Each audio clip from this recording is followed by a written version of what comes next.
నా ప్రభువైన యేసుక్రీస్తు నామమున మీ అందరికీ నా శుభవందనాలండి. ఈరోజు దేవుని వాగ్దానము యెషయా గ్రంథము 58వ అధ్యాయము 11వ వచనము. యెహోవా నిన్ను నిత్యము నడిపించును, క్షామకాలమున ఆయన నిన్ను తృప్తిపరిచి నీ ఎముకలను బలపరచును. నువ్వు నీరు కట్టిన తోట వలెను, ఎప్పుడు నువ్వు ఊగుచుండు నీటి ఊట వలె ఉండెదవని వాగ్దానించిన పరిశుద్ధాత్ముడు అర్ధరాత్రి లేచి ప్రార్థన చేసి వేస్తూ చెల్లించి మళ్ళీ ప్రార్థన చేసి దేవుని ఉన్నప్పుడు దేవుడు ఏ వాగ్దానం చేయించారు వెంటనే చూడండి కదా. ఆ దినం కూడా మనం ఉదయకాలం సాయంత్రకాలం మధ్యకాలం అర్ధరాత్రి ప్రార్థన చేస్తున్నాం, స్తుతియాగం చేస్తున్నాం, బైబిల్ ధ్యానిస్తున్నాం, బైబిల్ పూర్తి రాసిన ధ్యాన కృపలను ఉపవాస ప్రార్థన చేస్తున్నాం, ఇంకా బైబిల్ చదువుతున్నాం. ఈ విధంగా చేస్తున్నాం కదా. దేవుడు మరి నిత్యం మనల్ని నడిపిస్తానని అంటున్నారు అన్నమాట. దీనికి రిలేటెడ్ వాక్యాలు చెప్తే ఇంకా 58వ అధ్యాయంలోని 10వ వచనం 12వ వచనం చూస్తే, ఆశించిన దానిని ఆకలిగొన్న వానికి ఇచ్చి శ్రమపడిన వారిని తృప్తిపరిచిన వారికి ఇచ్చిన ఎడల మరి చీకట్లోని వెలుగును మరి ప్రకాశించిన అంధకారం నీకు మధ్యాహ్నం వల్లే ఉండని అంటున్నారు. ఇంకా పూర్వకాలం నుండి పాడైపోయిన స్థలంలోనే నీ జనులు కట్టిదరు అంటున్నారు. అనేక తరముల కిందట పాడైపోయిన పునాదులను నీవు మరలా కట్టదు అంటున్నారు. వెరగబడిన దాన్ని బాగు చేయబడమని దేశంలో నివసించినట్లుగా త్రోవలు సిద్ధపరచబడని నీకు పేరు పెట్టబడను అని కూడా అంటున్నారండి. ఇంకా యెషయా గ్రంథం 43వ అధ్యాయం 2వ వచనం చూస్తే, నీవు జలములలో పడి దాటినప్పుడు నేను నీకు తోడై ఉండదును, నదుల్లో పడి వెళ్ళినప్పుడు అవి నీ మీద పొర్లిపారవు, నీవు అగ్ని మధ్య నడిచినప్పుడు కాలిపోవు, జ్వాలు నిన్ను కాల్చవు అని అంటున్నారండి.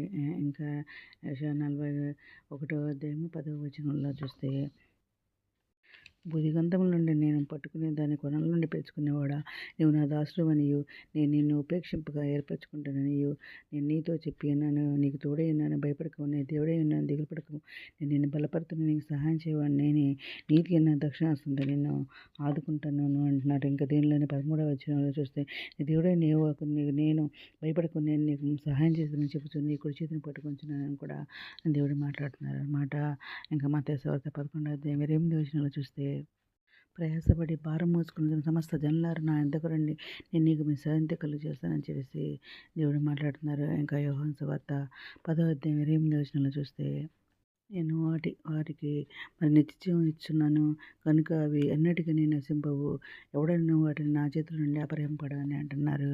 ఇంకా యోహాను సువార్త 4వ అధ్యాయం 14వ వచనంలో చూస్తే, నేనిచ్చిన నీళ్లు త్రాగు వాడెప్పుడునూ దప్పికొనడు, నేను వానికిచ్చిన నీళ్లు నిత్యజీవమునకై వానిలో ఊరడి నీటి బుగ్గగా ఉండనని ఆమెతో చెప్పాను అని చెప్పేసి దేవుడు ఇది నేను మాట్లాడుతున్నానండి మనతో. నేను ఇప్పుడు నీరు కట్టు తోట వలెను, ఇప్పుడు నీటి ఊట వలె ఉంటావు అంటున్నారు. నేను క్షమకాలంలో ఎముకను తృప్తిపరిచిన ఎముకలను బలపరుస్తాను అని అంటున్నారు. కష్టకాలంలో నీకు దేవుడు నేను ఆదుకుంటా అంటున్నాడు. భయపడొద్దు అంటున్నారు. నేను దేవుడే అన్నాడు, దిగులు పడద్దు, నేను బలపడతాను, నేను సహాయం చేయవాడు నేను అంటున్నారు. నీతి దర్శనం నేను ఆదుకుంటాను, నీ బలವನ್ನು అనుగ్రహించే దేవుడు నేనే అని చెప్పేసి దినం మాట్లాడుతున్నారు. ఈ దినం అందరి చేతులు నెరవేరని కోరుకుంటే ఈరోజు మనం ప్రార్థన చేసుకుందాం.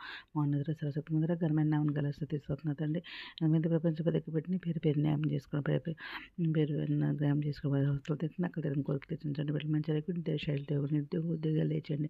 ఆదిపిస్తున్న వరకు ఆర్థిక సాయం చేయండి. అనారోగ్యంతో స్వస్థపరచండి. వైద్యులంతా కూడా వారసుని కుంగిన వారు లేస్తుంది. రక్షణ వారు రక్షణ తెచ్చండి. యవనస్తులను బలపరచండి. మీ త్వరగానే మీరు ఇష్టాన్ని మీద చదివింటే కృపచమని అయితే పిల్లలు ఉండే బాగా దయచేయమని మా ప్రభు యేసుక్రీస్తు పరిశుద్ధమైన నామమున అడిగి పెట్టుకొని ప్రార్థిస్తాం తండ్రి. ఆమేన్. మీ అందరి ప్రార్థనలో మా కుటుంబం గురించి కూడా ప్రేర్ చేయమని మనం చేసుకున్నాను. ప్రభు సేవలో మీ సహోదరి. God bless you.